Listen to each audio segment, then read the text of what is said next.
প্রিয় শিক্ষার্থী বন্ধুরা, তোমাদের সকলকে স্বাগত জানাই অপূর্ব মানা হোম টিউটর ইউটিউব চ্যানেলে। আজ আমি তোমরা যারা এবছর 2024 বা পরবর্তী সময়ে তোমরা যারা এই ভিডিওটা দেখছো, নতুন ক্লাস 10-এ উঠেছ, অর্থাৎ 9 থেকে 10-এ সবে উঠেছ, সে 2025 হতে পারে, 2024 হতে পারে, 2026 হতে পারে, ঠিক আছে, যে কোনো সালে উঠো না কেন, তোমাদের জন্য বলছি আজকের আমি তোমাদের প্রথম অধ্যায় ভূগোল বিষয়ে বহির্জাত প্রক্রিয়া ও সৃষ্ট ভূমিরূপ বলে যে পড়াটি রয়েছে ভূগোলের অন্তর্গত, ওই পড়ার থেকে ক্লাস আরম্ভ করছি। টেক্সটের ক্লাস, এটা আমার পার্ট 1 ভিডিও। সমস্ত ক্লাসগুলো তোমরা প্লেলিস্টের মধ্যে পাবে। এখানে ফার্স্ট আমরা ভূমিকা আলোচনা করব, তারপরে আমরা বহির্জাত প্রক্রিয়া কাকে বলে সেই সম্পর্কে আলোচনা করব। চলো শুরু করছি ক্লাসটি। দেখো, ভূমিকাতে তোমরা বিশেষ কিছু না দিলেও চলবে, তবুও আমি বলে দিচ্ছি, শুনে নাও।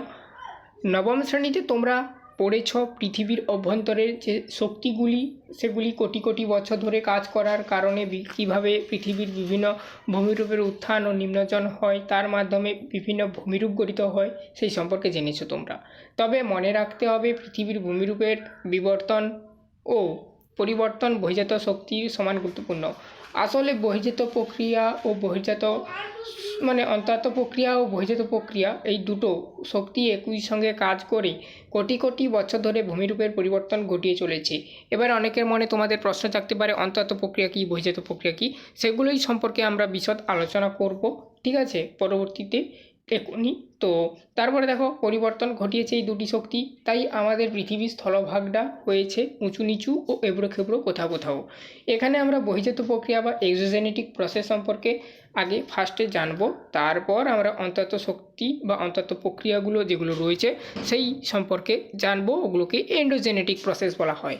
দেখো, এবারে বলে তোমাদের বহির্জাত প্রক্রিয়া কী এই সম্পর্কে আমি বিস্তারিতভাবে লিখে বর্ণনা করছি। তো এখানে দেখো, তোমাদের জন্য আমি সংজ্ঞাটা নিয়ে এসেছি। বহির্জাত প্রক্রিয়া কী বা বহির্জাত প্রক্রিয়া এরকমও শুধু বলা হয়, যেটাকে ইংলিশে কিন্তু বলা হয় এক্সোজেনেটিক প্রসেস। আর রাস্তার সাইডে বাড়ি, তো একটু আউটপুট আওয়াজ আসছে, কিছু মনে করবে না। তো এখানে তোমরা সংজ্ঞা দু প্রকার দিতে পারো, সেটা আমি বলে দেব। এটা ফার্স্ট সংজ্ঞা বুঝে দিচ্ছি, বুঝে নাও। দেখো, ভূপৃষ্ঠ এবং ভূপৃষ্ঠের সামান্য নিচে, অর্থাৎ উপপৃষ্ঠীয় অংশে, অর্থাৎ ভূপৃষ্ঠের উপরে, ঠিক আছে, পরিবর্তন বা বিবর্তন সম্পন্নকারী প্রক্রিয়াগুলিকে বহির্জাত প্রক্রিয়া বা এক্সোজেনেটিক প্রসেস বলে। অর্থাৎ ইংলিশে এক্সোজেনেটিক প্রসেস আর বাংলায় বহির্জাত প্রক্রিয়া। বোঝা গেল? ইংলিশে এটা আর হচ্ছে বাংলায় এটা, এই যে এইটা বহির্জাত প্রক্রিয়া। বোঝা গেল? এখানেই লেখা রয়েছে। আচ্ছা, এটা গেল এক প্রকার সংজ্ঞা। এটা যদি কেউ চাইলে তোমরা মুখস্থ করতে পারো, তো মুখস্থ করতে পারো, সহজ যদি কারুর মনে হয়। কিংবা আর এক প্রকার সংজ্ঞা দেওয়া যায় এই বহির্জাত প্রক্রিয়া বা এক্সোজেনেটিক প্রসেসের, বহির্জাত প্রক্রিয়া কাকে বলে আর কি, তার সম্পর্কে আর কি। দেখো কি বলা রয়েছে, এই জন্য দেখো এখানে স্টার মার্কিং দিয়ে লেখা রয়েছে। আর এক প্রকার বহির্জাত প্রক্রিয়ার সংজ্ঞা দেওয়া যায় যথা, তোমরা টেক্সট বইটা খুলে বের করে বসো আর বইটা দেখতে থাকো, আর আমি বলে কী কী দেখাচ্ছি দেখতে থাকো, তাহলেই বুঝতে পারবে।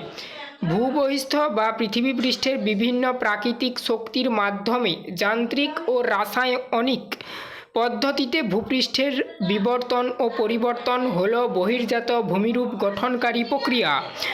একে পর্যায়ন প্রক্রিয়াও বলা হয়।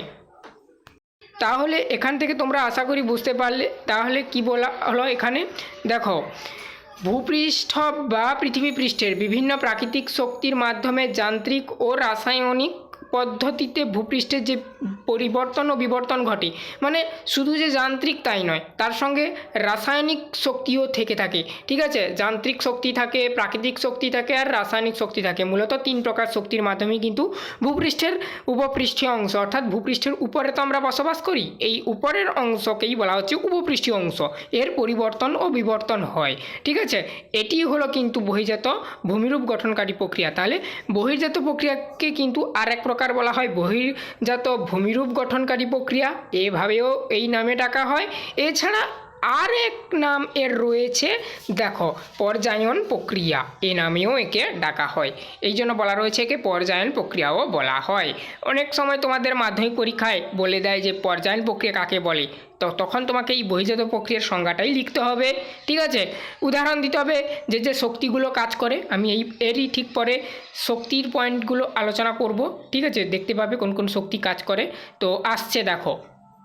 দেখো এরপর আমরা শক্তি সমূহ সম্পর্কে আলোচনা করছি। যেমনটা আমি বলেছিলাম পরবর্তী পয়েন্ট, বহির্জাত শক্তিসমূহ অথবা এটাকে আরেক প্রকার বলা যায় ভূমিরূপ পরিবর্তনকারী বহির্জাত শক্তিসমূহ, যেটা কিন্তু ইংলিশে এক্সোজেনেটিক ফোর্স নামে পরিচিত। ঠিক আছে, এর এই ইংলিশ টার্মগুলো তোমরা একটু করে জেনে রাখো, তোমাদের জন্য এগুলো ইম্পর্টেন্ট রয়েছে উঁচু ক্লাসে তোমরা যারা পড়বে, কলেজে জিওগ্রাফি নিয়ে যদি কেউ পড়ো। তো দেখো এখানে কি বলা রয়েছে, বহির্জাত শক্তিকে দুই ভাগে ভাগ করা যায়। তাহলে আমরা বহির্জাত শক্তিকে কয় ভাগে ভাগ করে থাকি? যদি 1 নম্বরের তোমাদের পরীক্ষায় প্রশ্ন দেয় কি বলবে? 2 ভাগে ভাগ করে থাকি। কি কি? এবারে দেখো ক আর খ দুটো ভাগ। কতে দেওয়া রয়েছে স্থিতিশীল শক্তি আর খতে দেওয়া রয়েছে গতিশীল শক্তি। এবারে আমরা স্থিতিশীল শক্তি কি আর গতিশীল শক্তি কোনগুলো বা কি সেই সম্পর্কে জানবো। স্থিতিশীল শক্তি কোনগুলো দেখো, সূর্যকিরণ, বায়ুচাপ, আর্দ্রতা, মেঘাচ্ছন্নতা, অধঃক্ষেপণ প্রভৃতি হলো, এগুলো কিন্তু সবই স্থিতিশীল বহির্জাত শক্তি। এবারে দেখো গতিশীল শক্তি কোনগুলো সেই সম্পর্কে জানবো। দেখো কি বলা রয়েছে, নদী, হিমবাহ, বায়ু, সমুদ্র তরঙ্গ, জোয়ার ভাটা, পুঞ্জিত ক্ষয়, যেটাকে মাস ওয়াস্টিং বলা হয় ইংরেজিতে। ঠিক আছে, হিমনি সম্প্রপাত প্রভৃতি গতিশীল শক্তি বা গতিশীল বহির্জাত শক্তি। এবারে দেখো এক্ষেত্রে তোমাদের আর একটু বুঝে নেওয়া উচিত যে স্থিতিশীল শক্তি মানে কি, যে শক্তিগুলো স্থির। ঠিক আছে, আর গতিশীল শক্তি মানে কি না, যে শক্তিগুলো মানে এক স্থান থেকে অন্য স্থানে গড়িয়ে যায়। ঠিক আছে, সেগুলো গতিশীল শক্তি। দেখো নদী এক স্থান থেকে এক স্থানে বয়ে চলে বা গড়িয়ে চলে, হিমবাহ গড়িয়ে চলে। ঠিক আছে, তাহলে বায়ু প্রবাহ এগুলো এক স্থান থেকে এক স্থানে প্রবাহিত হয়, এগুলো সবই গতিশীল শক্তি। ঠিক আছে, গড়িয়ে যায় বলে। এখানে দেখো কি বলা রয়েছে, সর্বোপরি ভূমিরূপ পরিবর্তন ও বিবর্তনে এদের প্রভাব মুখ্য। মানে ভূমিরূপ পরিবর্তনের ক্ষেত্রে কোনো সময় গতিশীল শক্তির প্রভাব দেখা যায়, আবার কোনো সময় কি হয়, স্থিতিশীল শক্তির প্রভাব দেখা যায়। তো সর্বোপরি দু দিক দিয়েই এদের প্রভাব রয়েছে, স্থিতিশীল দিক দিয়ে হতে পারে আর গতিশীল দিক দিয়ে হতে পারে। এই জন্য সর্বোপরি ভূমিরূপ পরিবর্তন বিবর্তনে এদের প্রভাব মুখ্য বলে এটাই তোমরা পেয়ে যাবে তোমাদের বইতে আরও। ঠিক আছে, তো এরপর নেক্সট পরবর্তী যে জিনিসটা সম্পর্কে জানবো আসছে। দেখো তো এরপর দেখো আমরা যে জিনিসটা সম্পর্কে জানবো, শক্তিগুলি কেন ক্রিয়াশীল অথবা শক্তির ক্রিয়াশীলতা। ঠিক আছে, এটাকে তোমরা এভাবেই বলতে পারো। এবারে দেখো এটাকে ইংলিশে বলা হয় কি, ইফেক্টিভনেস অফ ফোর্সেস।